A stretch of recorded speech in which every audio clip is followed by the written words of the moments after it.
of our little Harbour Homewares shop project. Now I'm really excited about today's episode as we're going to be decorating the inside of the shop and fitting the light in, and hopefully we'll get a few other bits and pieces done as well. So let's get started. So I want to start by just sort of testing out the lights, plugging them in, making sure everything works. So I've got all my lights out here and all of the bits and pieces that came with it. I don't think I'm going to need these extra little extension plugs because each light has actually got one attached, but it's good to have those in stock, I suppose, just in case. And then today I got my transformer.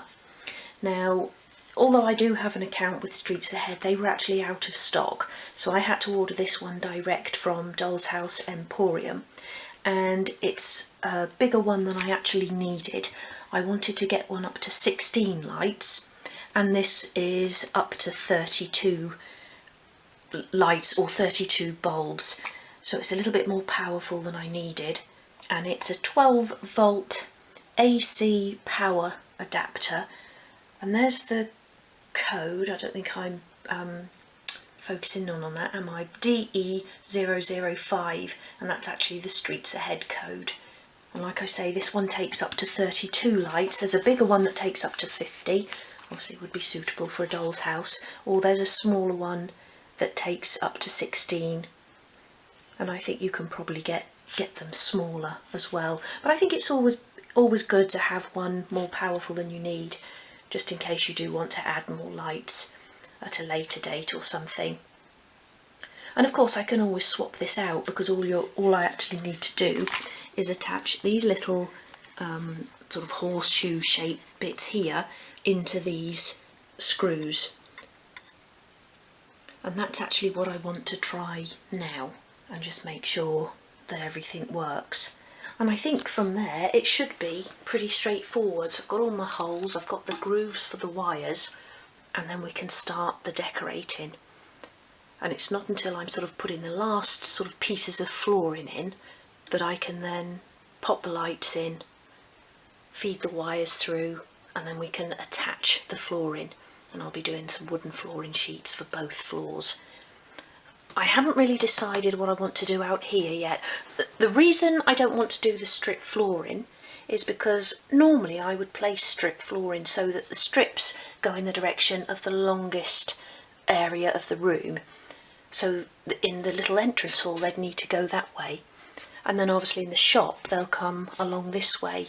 And I think it would be one of those little things that would really bug me if I had sort of different facing strips. If we were going to have a door in here and it would be shut off and an actual separate room, I don't think it would matter, but because we're just having that as a walk-through, I think it would, well, wouldn't look right, but it would also irritate me, I think. So I'm thinking of maybe just having perhaps a stone floor, but not real stone. I may try and create some sort of stone floor effect on card or something like that. But you know, obviously I want to get around to that, so I'll have a think about that, maybe have a look at some images online and see what we can do. And I haven't yet decided what colour I want to do the strip wood floor in either, so that's something else I'll have a think about. But I really like the idea of maybe having it like a ship's deck, and maybe a little bit worn in places, but I don't know whether to do it in a wood colour or to actually paint it.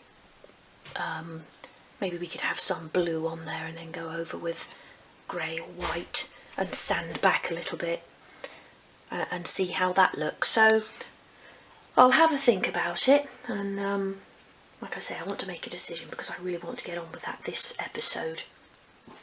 Okay, so I've just got 3 of the lights plugged in here into the little strip, and these little plugs, although you'd think they should be standard, they were actually really difficult to get into those holes.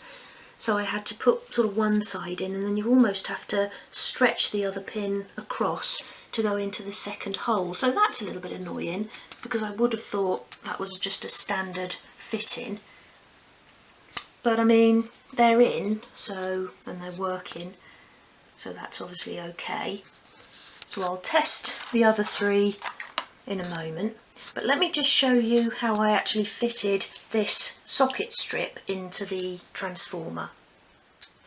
So you just basically loosen these screws and then you tuck the little horseshoe bit in between the little metal plate at the bottom and the screw, and then screw them up nice and tightly. So that's really easy. And one thing I would advise is popping the lights into the socket before plugging it in. I don't know if that, you know, does actually make any difference, but it's probably just safer to get everything plugged in and then put your main transformer in, rather than having it plugged in as you're sort of fiddling about trying to push these little plugs in.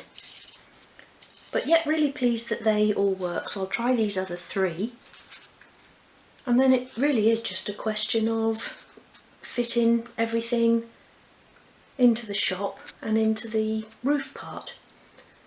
And we may have to drill, well, we will have to drill some more holes to get the wires from the back to run up the back and then into the roof. So once we've sort of done the decorating and we're ready to actually attach the light in, then we can have a look at that as well. But so far so good. So that's all 6 working. I really love these little spotlights.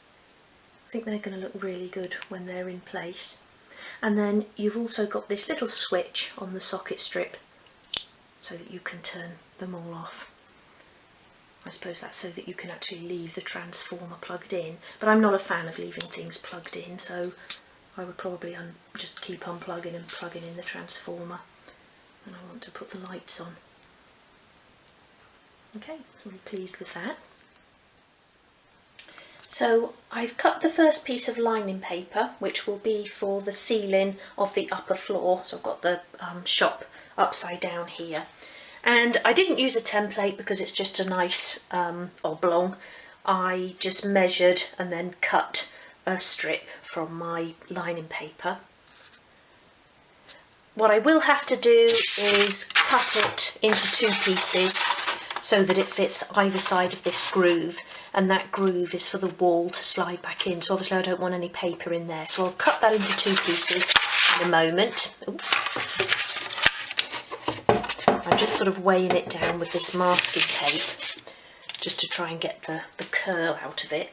And then the other half of that I want to actually cut around the floor or ceiling, the central floor.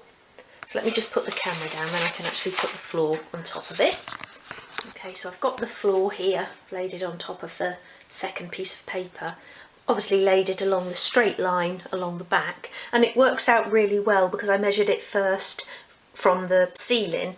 It's that 4mm in, which is this is the bit here in front of this pencil line that slots into the groove in the wall, and there's one at that end as well, but the paper has actually come out correctly, so it's actually cut 4mm in, so I don't have to worry about that. So all I need to do is actually cut out this piece here, and then again I will have to cut that into 2 because this piece here is the where the wall slots in, and obviously I won't be able to paper that bit as it will make it too thick for that wall to go back in. So again, I'll put the camera down. I'm actually just going to use my craft knife to cut around these edges, actually against the floor. Let's start up there. Just double check that I'm lined up at the back. And I'm going to be using coving in the shop. And again, with my last order from Streets Ahead, they were actually out of stock, because I wanted to use the same one that I've got in my doll's house. It's a really nice shape. So I'll try and reorder, and if not, I'll just order a slightly different pattern. But when you're using coving, it's a good way of hiding any little gaps around the edges of the ceilings if you haven't cut your paper exactly. And I'd probably say to use some sort of lining paper rather than painting directly onto the walls, even if you use something like I can't think of my words today, you know, like an MDF primer or a wood primer, I would still say use a lining paper because you'll get a much better finish. Let's cut down there as well.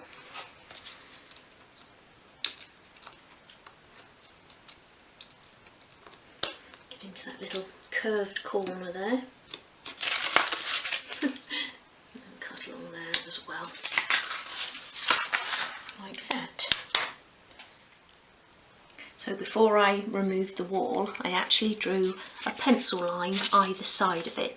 So that's where that wall slots in. So I've just folded back the lining paper so I can make a cut along there and then cut that much off, which is probably about 6mm off of the inside edge. So I'll do that now, and then we'll have our two pieces which I can glue into place. Okay, so that's that bit there.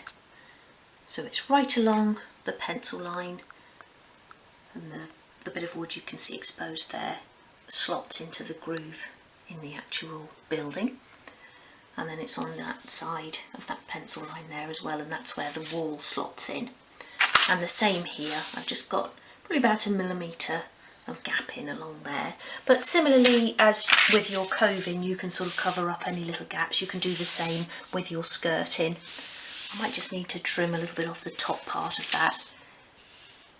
I've got a little bit more exposed down that way, so I might just trim along there. But as long as you're not covering up your lines, as you'll have trouble then sliding your floor back in. And also just make sure that you're gluing, if you've got a removable floor or something, just make sure you're gluing your paper to the correct size of it. So I just double checked, and this is actually the ceiling part, and I almost glued it to the other side, which would obviously be the first floor. So always just double check that you're gluing it to the right place. So I'll apply some glue now and stick these down. So I'm using my Gorilla Wood glue again to attach the lining paper. And on that first section over there, I started squirting and the whole lid come off, so I had glue everywhere, so I didn't film that bit. So I'm just using my brush to spread it around, making sure I get it right along the edges.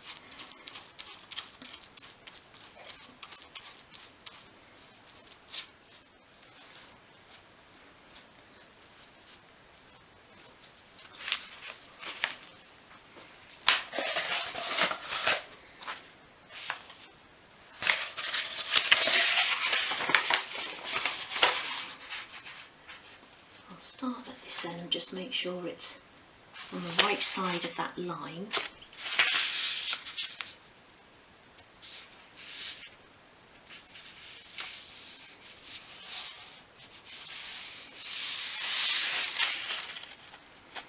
To come up at the back a little bit there. And the good thing with this glue is that you can sort of slide the paper about whilst the glue is on.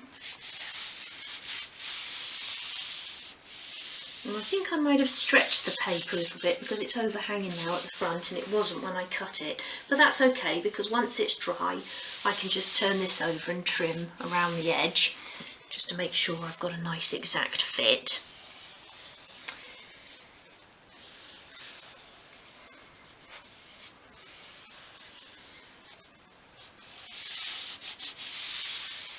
So just flattening it all out with my hands.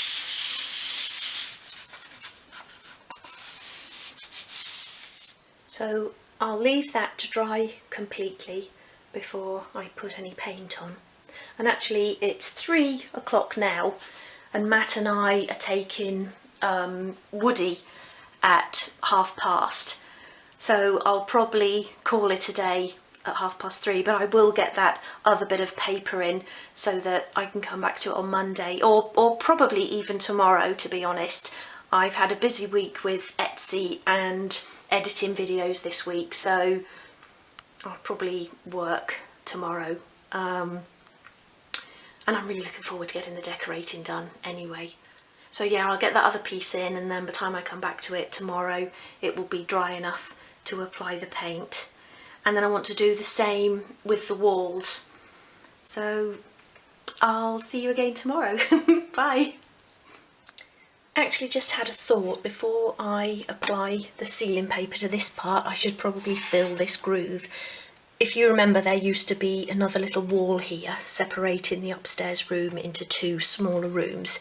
Well, I don't want to use that because obviously we just wanted a big open plan area upstairs, but I'll fill this in just so that when we apply the paper we're not going to have that groove showing in the ceiling there. So good job I thought about that just before I was about to apply the glue. So I'll do that first. And again, I'm using my favourite smooth finish filler, and this is a Ronseal filler. You'll know by now I like this one, and I've used it a lot, and it's just really fine and it fills really nicely.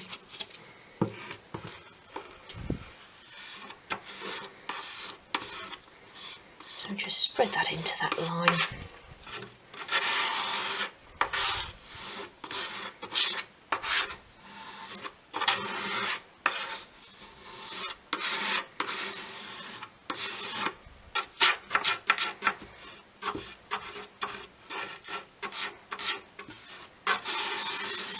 See how lovely and easily it goes in.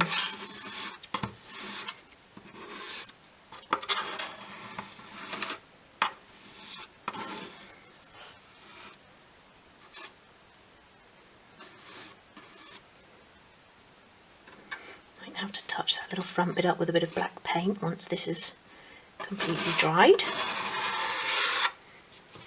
And I find that with sort of thicker fillers you get so much around the outside that you have to sort of end up sanding off. But with this you just scrape it away and it really does just go where you need it to go.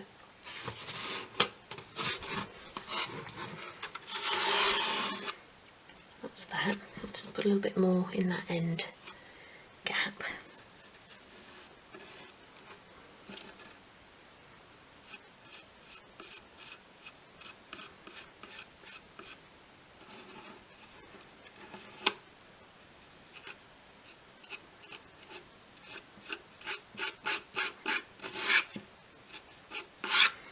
Like that. I shouldn't really use my finger to remove that, so let's go along with that. There. Now I'll now have to leave that to dry before I can actually put the piece of sealing paper on, so I can glue that into place, but that's alright. I can do that in the morning, and there's plenty of other stuff to be getting on with whilst the sealing paper dries into place. Okay, so now I really will see you tomorrow. Okay, so it's now Saturday morning, and this filler that I did yesterday afternoon is now completely dry, so I'm just going to give this area a dust out with my soft paintbrush. No need to sand that because it's nice and flat, dried nice and smoothly.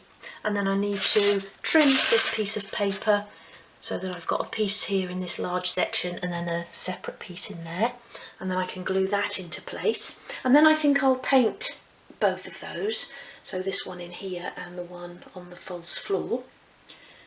But before I get started, seeing as it's Saturday, I always like to have a little treat, and I've got myself a nice cup of tea and an iced donut, so I'm going to enjoy that and then we'll get started.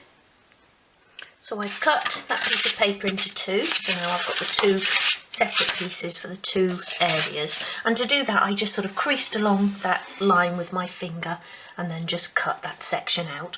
And I've just noticed there's a bit of glue here, and that will show underneath the paper, so I actually just want to chisel that away. So do have a feel around with your fingers for any sort of bits of glue and things like that. I'm just using a flat head chisel here.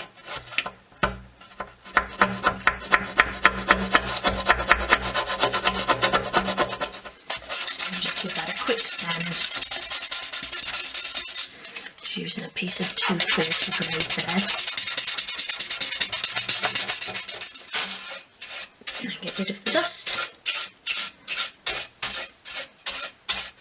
Okay, So I'm now ready to glue the ceiling paper into place.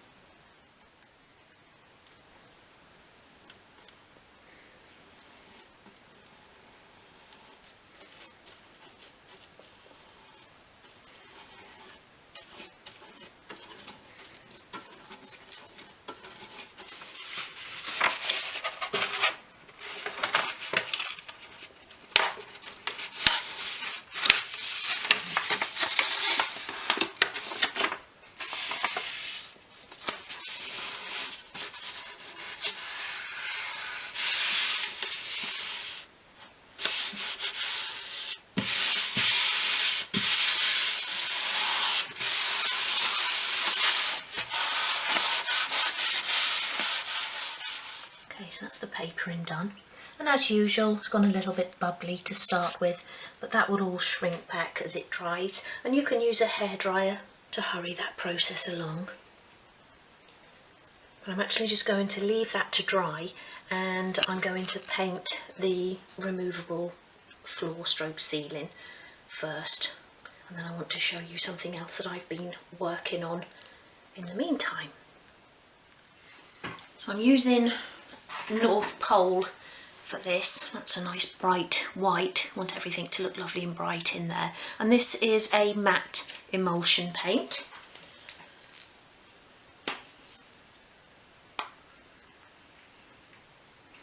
I'll just give that a bit of a stir.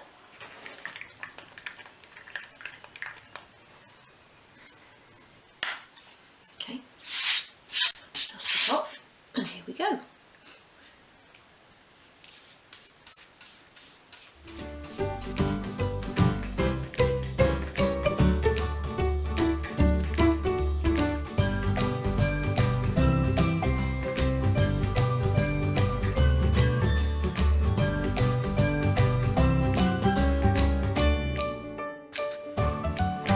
So that's done. A few bubbles again where the paint has gone on, but they'll shrink back as the paint begins to dry. And I have probably only used a quarter of what was in the pot, so the pot was about half full. There's still plenty left in there. Can't show you because there's no sort of gap in the paper. You can see it just there. Plenty left in there for the other ceiling. So I'll go and wash my brush. So I said I wanted to show you something else I've been working on, and it's still for the shop, and it's these little crocheted cushions. So when we have that shelf unit along the left-hand wall on the first floor, I want to have at least one sort of line of cushions, and we'll mix these crocheted ones in with the fabric cushions, and I think that will look really nice. So I've got two blues there, a white, and then I'm working on a cream one, or ecru. And basically that is just, let me focus in a bit better, that is a 7 round granny square, and I use 3 trebles per cluster. I do a 2 chain at each corner, but I don't do a chain in between each cluster, and I find that that keeps it then nice and tight. And then I actually crochet those together, so you would put them back to back and crochet around the edge, so just picking up the very sort of edge stitch, put your stuffing in, and then do the final join. And then when you cast off, stitch the sort of loose thread back into the cushion and then shape it. But when I've done the other side of this ecru one, I'll show you how I join those. But I thought I'd just let you know that I'm sort of making those ahead of time, because then when we come to do the cushions, you might want to have a few prepared as well when we come to dress those shelves. But I'm really looking forward to getting on with all the little accessories to go inside. Okay, so I just thought I'd show you those. Oh, and to stuff those, I just use this wadding, and I just pull bits off like that until I've got a nice sort of full cushion, but not too full. I've got a few other little blankets I'm working on at the moment as well. A little white edged granny square and some flowered ones. And I really just work on these of an evening if I'm watching anything on TV, so I don't get as much crocheting done as I used to.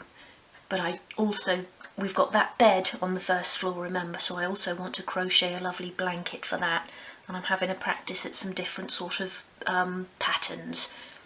I like the idea of having a circle within a square, so it's going to look a bit like a ship's wheel. So I've still sort of got to have a go at that. Got to perfect that one, and then I'll show you how to do that. You may be very good at crochet and you may speak crochet. I know the names of some of the stitches but not all of them, so I just sort of make it up as I go along really. Right, so I'll put this back and then I want to have a look at that false wall. So the paint on this side is quite bad and it's been applied quite thickly, so it feels very rough. There's a few bits of wood sticking up there. And you can see how they sort of put the stairs in and then applied the paint to this wall. And the other side isn't as bad, but again the paint has been applied quite thickly. So it's, you can see it sort of around the door there, it's sort of congealed around the door opening. So I'm going to chip that off and I'm going to give both sides of this a really good sand. And then I shall cut lining paper for it. And that will be quite easy because I can just use this as a template and cut around all these areas. Okay, so I'll get rid of this congealed paint first and then we'll find a sandpaper and block. So I'm just getting the main bit of that congealed paint, oh that was easy, the main bit off with my chisel again, and then I can sand around the inside. That was a lot easier than I thought actually. And that was the only bit around the door opening. Okay, so I'll find some sandpaper and we'll give that a good sand. So for this I'm going to use a 180 grade sandpaper, and I've got my sanding block here. I've got my window wide open and I've also got the door to the room open, and I'm going to put my glasses on, and I think I've got a mask here somewhere. Very important not to breathe in not only dust but also paint dust. Got my clip in my hair, I don't know if I can get that round. I'm so glad you can't see me. Right, mask on.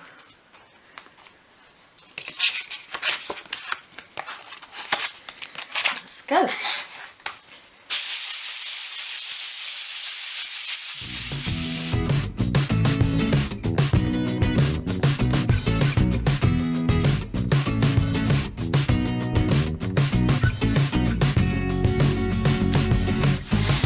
That's not perfect, but that's a lot better. And because I'm going to be using the lining paper as well, that will hide any sort of little lumps and bumps that are left. But that's a lot better than it was. So I'm going to clean up in here now, get rid of all this dust, have a quick vacuum round, and then I can apply the lining paper to this piece. And in the meantime, the paper is drying nicely in there. Wrinkles are shrinking back, and I've just propped the ceiling stroke floor up there to dry. So getting quite a bit done so far. So I've laid the wall onto my lining paper, and not surprisingly the edges aren't exactly straight. So I've got a nice straight edge along this top bit here, and then it's straight for a little while. And then here the paper starts to flare out a bit. So I'll just cut it like that. So I'm going to use my craft knife to cut round the edge, and then I'll actually pencil these shapes in, and I can cut those out with my scissors. That will probably be easier. And then I'll do it again, and then I'll have a piece of lining paper for each side of this wall. So just hold that firmly into place.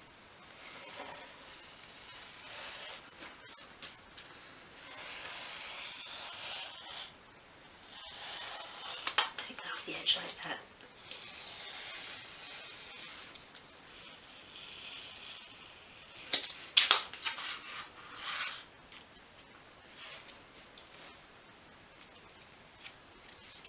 then get rid of that overhang down this side.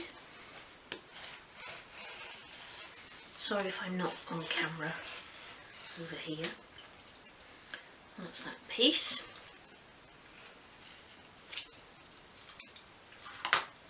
And then I'm just going to use a nice sharp pencil to go inside the door openings there and around those little spaces.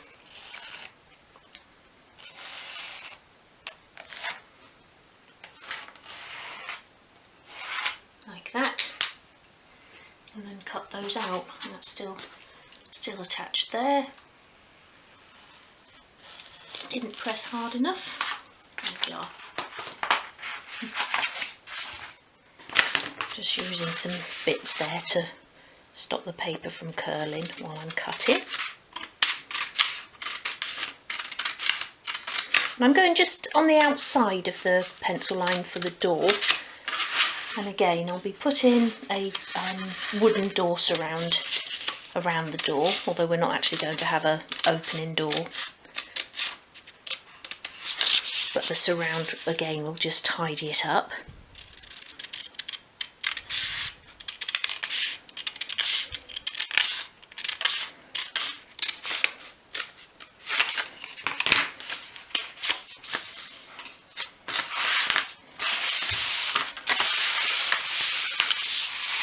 Turn around that piece as well. And it's actually Monday now, and over the weekend we had a bit of snow, so it is starting to melt away now, but it looked really pretty when it was all fresh and new. See out there.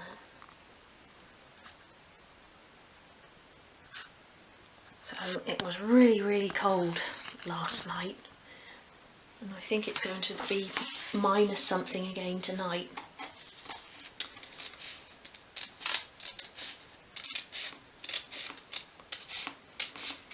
But it's nice and warm in my craft room, which is good. I love having that radiator there.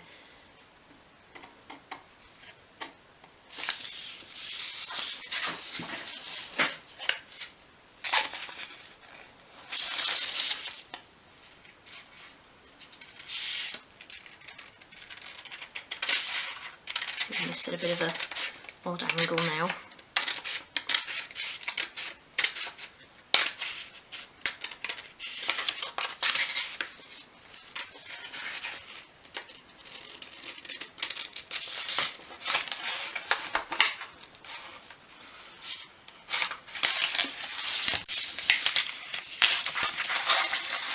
Trying to get those little curves in at the top of the doors. It's not just a nice sharp corner.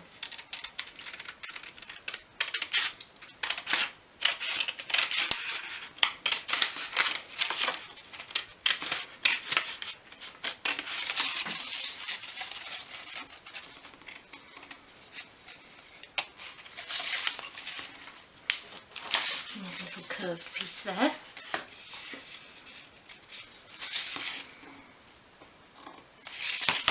Okay, so that's one side done. So I'm going to go and put that under something just to flatten it a bit, and then I'll do exactly the same thing again, actually from the wooden wall rather than from this piece of paper.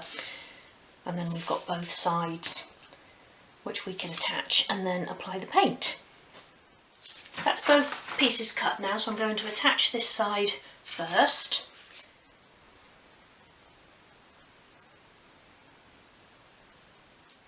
Use my brush again to spread that glue out.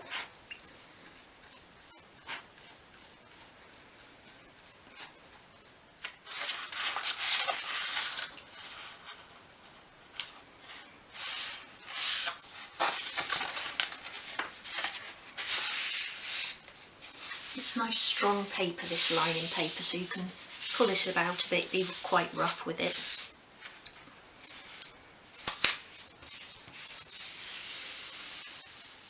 I haven't cut perfectly straight around the door there, but I can trim that off again once it's dried.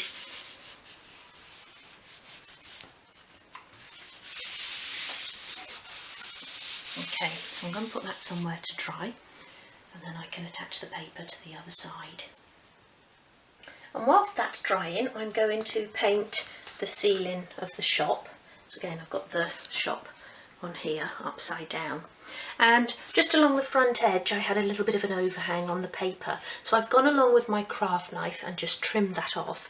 I've chipped off some of the black paint as I was doing that, so what I'll do is I'll paint this white, and once that's dry I can go in with a really fine brush and just touch up any of the little bits that I've pulled off there, just to neaten that up, because this bit, if you remember, can be seen when the main front door is in place. So that's why I did it black, just to sort of hide it really. But what I am going to do is just put a line of masking tape along the front, because I don't want to get any white paint onto this row of bricks. I'll put that along there like that so that it's going onto the black as well. And again, this is low tack, but if it chips any of the black off, I'm not bothered, because I'll just touch it up when I go along again.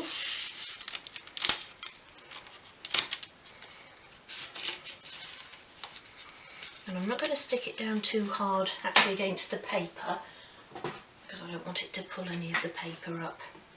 So it's just really like a little cover in there.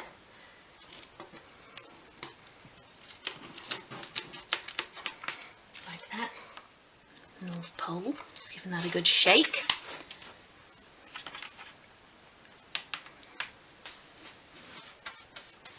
And I don't have to worry about getting it on the walls, because I'll be lining all of those as well.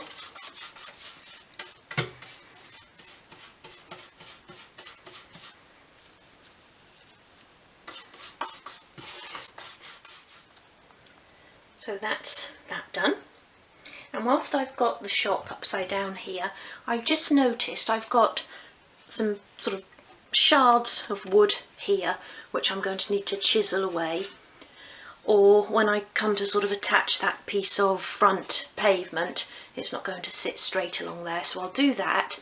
And then I was thinking about adding in a long strip along here, because I want the pavement to come out further so that we've got more room for display in front of the shop. But actually all I really need to do is to extend these batons by about an inch, or however far I want it to come out. I think it was about another inch and a half maybe. So I can just add in onto this strip of wood and just put some blocks in there. So that's a better way of doing it, and then it will be glued along this front edge here. So that will be my next job, and then I want to show you what I've got for the back wall of the shop. So that's the main pieces of wood chiselled away there. That is now quite smooth. It still looks a bit rough on camera, but it is smooth now. And I'll give that a sand once the ceiling paint has dried, otherwise I'll be just covering that in dust. So for the back wall on both floors, so the ground and upper floor, I'm going to use this flooring card, and it's whitewashed floorboards. It's A3 card, nice and firm, and let me take you over to the shop. It doesn't quite fit all the way across, so we only want it to go sort of up to that line there, so it's just a little bit short. It's probably about an inch short. So what I might have to do is do what we've done with our brickwork and somehow cut the floorboards out there and then glue them together in strips rather than having that visible join. But I'll do a piece up there so it's high enough, but it's just not wide enough. So we'll do a piece going across there and then another piece down there, so the join, the horizontal join, will be hidden behind the floor. So it's just that join there we've got to work out. And I really liked the idea of this. I don't know if you remember at the start of the project the inspiration photos I showed you, and one of them was of, I think, a lovely armchair and a footstool in front of some white boards like this on the wall. And I think that will look really nice. Lots of then lovely pictures on the wall with blue frames and what have you. So that will be for the walls of the shop. And again, I've ordered more than I'll need, a lot more than I'll need. But I may need to use just a strip off of one whole sheet to cover one wall. So I'll definitely need 4. and I've got 6 there. But it's always best to have more than you actually need. And then remember I was saying about maybe doing an effect on some card for the entrance hall, which is actually up here at the moment, and the little landing, and I was going to do something to look like tiles or lining. Well, I actually thought I could get some tiled card. So I've had a look in my Streets Ahead catalogue, and this is a new supplement of some new products that they actually got in over the last couple of years, and they've got these lovely Mediterranean tiles. So they're embossed and they're called Antique Azure Mediterranean tiles, and I actually like this sort of washed out look here, so I think I might go for something like that. The only trouble with Streets Ahead is they're having trouble getting stock in at the moment, because it obviously I think it comes from China, and they're having trouble getting hold of a lot of pieces at the moment, so they may not have them in stock, but I'll order some. I'll order a couple of sheets, and I think that would look really nice. So it goes, although the back walls in those entrance halls will be painted pale grey, it goes really nice with the grey. It goes nice with this, and then we can have real wooden flooring in the main shop area. But they do actually do some really nice tile cards. I've always been one for sort of using real tiles and things, but the card that you can buy now has such lovely effects, and a lot of them are embossed as well. And this is really nice. Limestone random tiles, flagstone random tiles. You've got the terracotta tiles where you can actually see the cement in between, or the grout rather. Looks really nice. Same with brickwork. And these are similar brick papers to what we've actually used on the outside of the shop. So I'm a fan of card now. I never used to be, but I think now, because the quality is so much nicer, it looks just as nice as the real thing in some cases. So I'll try and order a couple of sheets of that. Hopefully that will be here in time for this episode. They take about a week to 10 days, so maybe not. We're nearly the end of January now, so we might have to include that in the next episode. But yeah, I quite like the idea of that. Okay, so let's see if that paper's dry now so that I can attach the other side. So that's both sides of that removable wall now covered. So I'll leave this one to dry as well. Now this ceiling paints are almost dry, I'm going to remove this tape just really carefully. I've got a bit of white onto that front strip there, but like I said, I can go over that.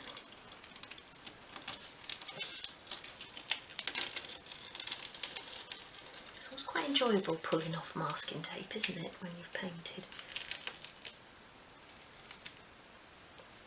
There. And then I'm just actually going to measure these internal walls. I'm just going to take a measurement, height and depth, and then cut 2 pieces of paper, and again I'll have to cut those across along the groove that our floor slides into. So I'll have 4 separate pieces for these walls, and then I'll attach the paper and paint those in situ, and they're going to be the pale grey as well. I also, thinking about it, need to cut a strip to go down there, which is the back of the entrance hall and landing, and that will also be pale grey. So I just want the actual shop sections with the floorboard paper on.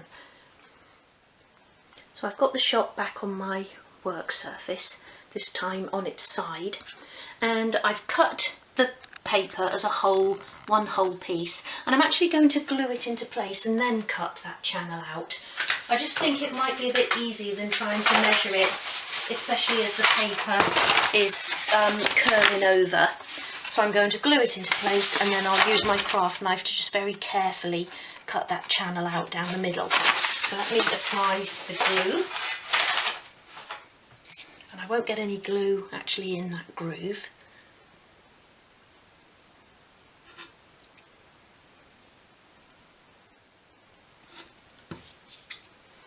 I need a bit more on that side.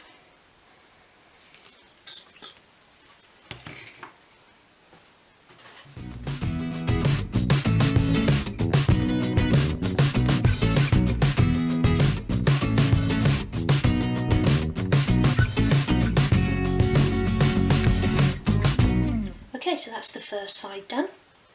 Now for the other side. Okay, so that's the walls done. Doesn't it look better already? So I'm going to let that dry off completely. Again, I'll leave that overnight. I'm laughing because I've put the roof on my chair and I very almost just sat down on it.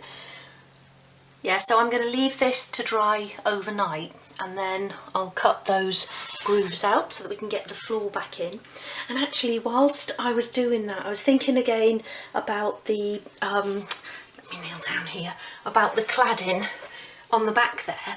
And I was thinking, if we're having a paper tile here and then a wooden floor, there's going to be a height difference between the floors, so that might be difficult when we come to do the little sort of strip of wood to cover, you know, the tread through inside the door.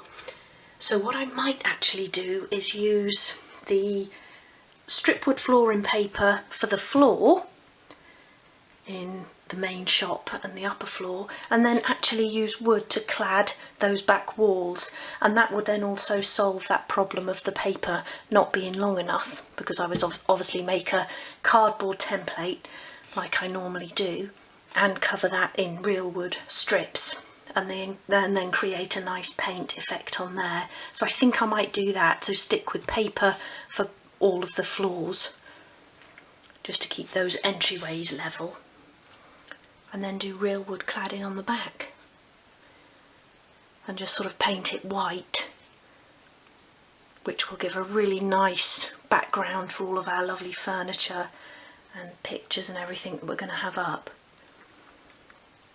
It's amazing, isn't it, how your mind sort of wanders when you're doing other things and you come up with some really good ideas. I hope you think that's a good idea anyway. I actually like the idea of having real strip wood along those back walls. I haven't seen that done before, so I think that might look quite nice. Okay, so my removable wall, earlier I kept calling it false wall, so obviously it's not a false wall, it's a removable wall. That will now be dry, so I can paint that. And then tomorrow I'll cut the grooves out and I can paint these walls. And I really feel like we're getting somewhere now. Okay, so again I've got the shop on its side here on my work surface, and the wallpaper has been drying, or the lining paper rather, has been drying overnight, so that's now completely dry. There's still a few wrinkles, but once I apply the paint I'll probably bring the hairdryer in, and that will hopefully then shrink back some of these wrinkles. And there's a little bit of a mark there where I ripped through the paper when I was just brushing it down with my kitchen towel, but that I can just paint over that, that will be fine. But what I want to actually do now is to cut away this paper along the groove. So I've got my craft knife here. I'm just going to go along the first side, and I'm keeping the knife flat against the side of the groove there.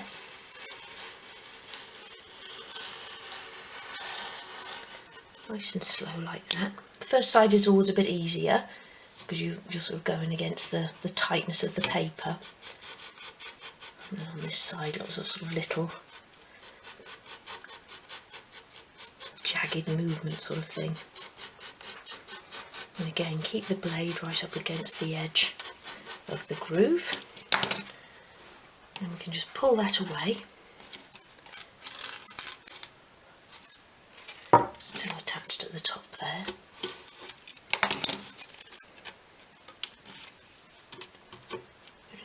Bit that's stuck in there.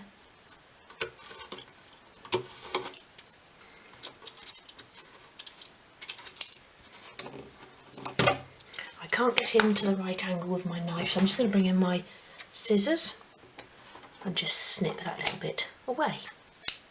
And now I've got the groove clear for my floor to then slot into. So the next job is to line this back section, and then I can paint the sides and that back section. So that's that back bit of wall papered as well. And I brought the paper just a little bit further over than I needed it, so that will overlap into the main shop area, so that there's sort of no gaps. A little bit of gapping down this side but I can paint over that so you won't see that. So I'm going to leave that to dry before I come and paint in here. And whilst that's drying, I'm going to paint the removable wall. So I think the colour that I used for the edges of the shop was called Vancouver, and my plan was to use that on the interior walls as well, but I've just checked my drawer and I've only got a quarter of a pot left, and I don't think that's going to be enough. But what I have got is 2 half pots of these pale grey colours. One's called Hempstead and one's called Whistler. They're very similar. Perhaps Hempstead is a little bit lighter maybe, but what I'm going to do is actually mix those together into one pot, so that will give me one full pot, which will definitely be enough for all of the walls. So I mixed those 2 colours together, but I thought it was really light. It was more like sort of white with a hint of grey. So what I did was added in a little bit of black, and I literally just put the stirrer in, cleaned the stirrer, put it into the black, and just put a couple of little tipfuls of my stirrer into that paint and then mixed it again, and it's given me this lovely silver grey, which I really like. So that will now be my colour. So not quite a whole pot in there, probably just under 3/4 of a pot, but that will be enough for the walls.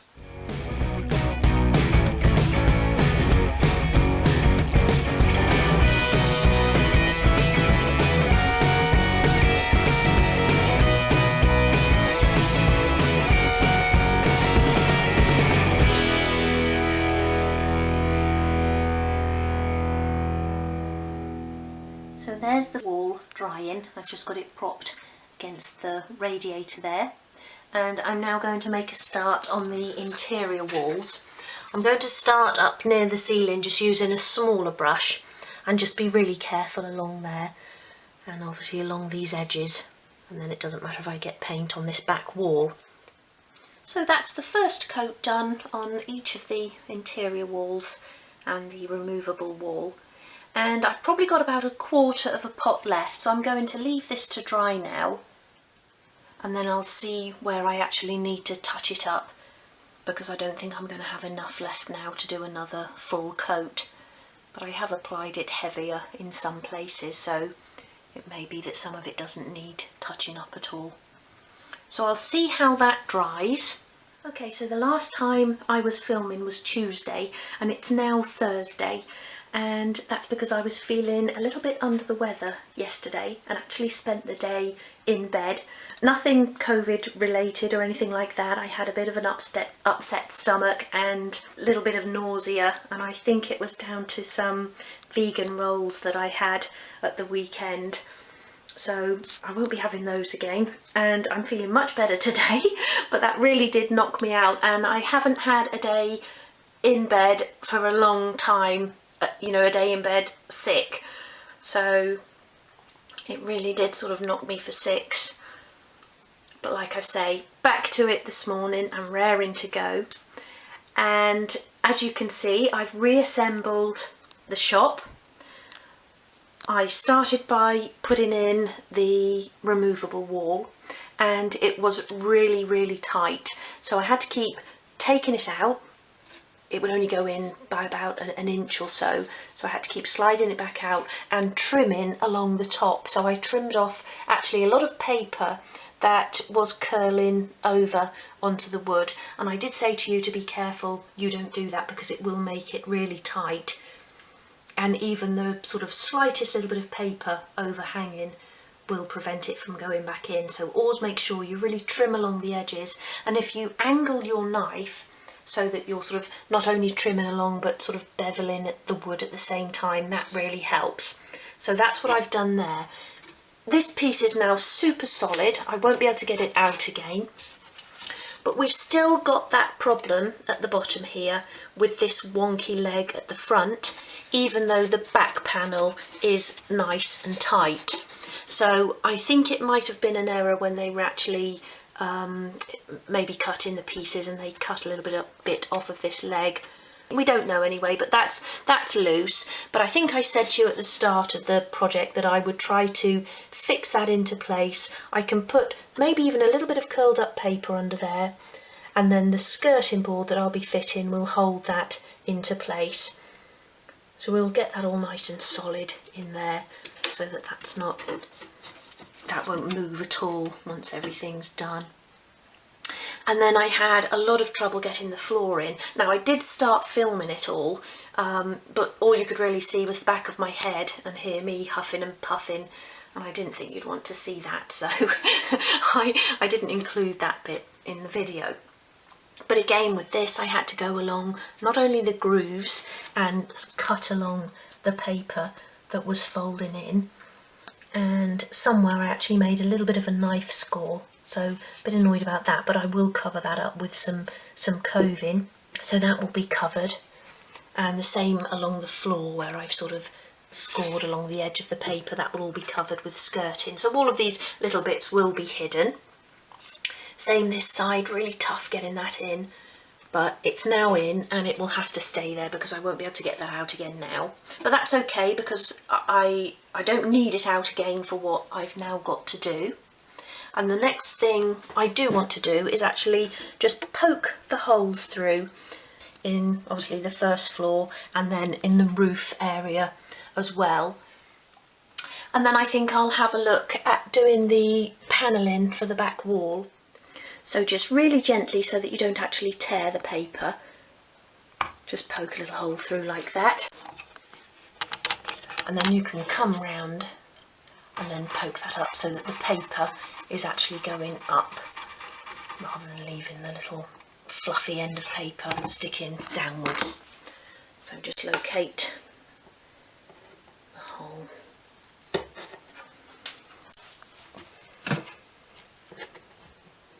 And then push it up from the inside. And if you go up like that, then you're sort of making the hole wide enough for the wire to go through as well. Final one up here.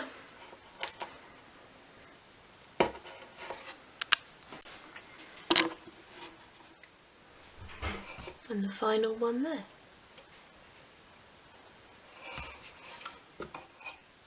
So I've been in a bit of a dilemma about what to do with the back walls of the shop, and if you remember, I was going to use this flooring card as sort of like a cladding, but my problem with that is that this isn't wide enough, and actually joining it so that you can't just see that it's two sheets of card stuck together would be a bit of a problem.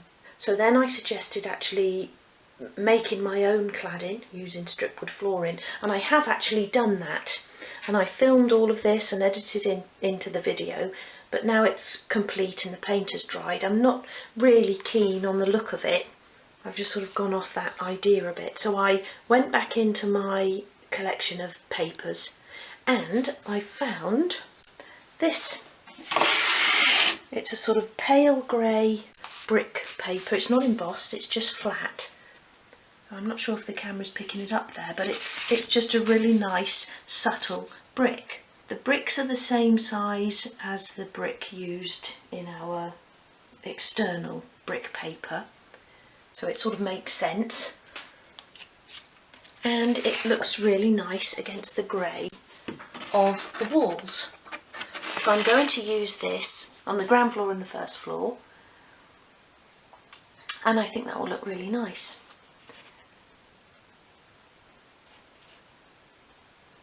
So again, my sort of advice about, if you don't feel happy about something, even if you've spent a bit of time on it, it's going to be permanent. So if you're really not happy with something, then have a rethink.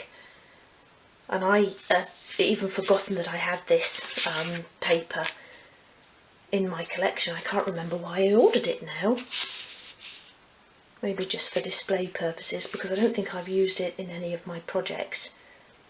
But I like that it looks a little bit worn as well. So the next job then is to get this into place. So I'll bring the shop back over onto my worktop. Would have been obviously easier to fit it if I hadn't put the floor and the wall back into place. but I'm sure I'll be able to manage. I can just tuck the edges down behind the back of the floor there. Okay, so let's do that now. So I'm going to start in the ground floor area here. Just very carefully squeeze the glue in. Obviously I don't want to get it onto the walls or the ceiling. And I've just cut the pieces just by measuring out these areas and then marking that onto the back of the paper. And I've done it so there's a little bit of an overhang on this right hand side which I can tuck behind the false wall, and the same at the top which will tuck behind that central floor. That just keeps it all nice and neat.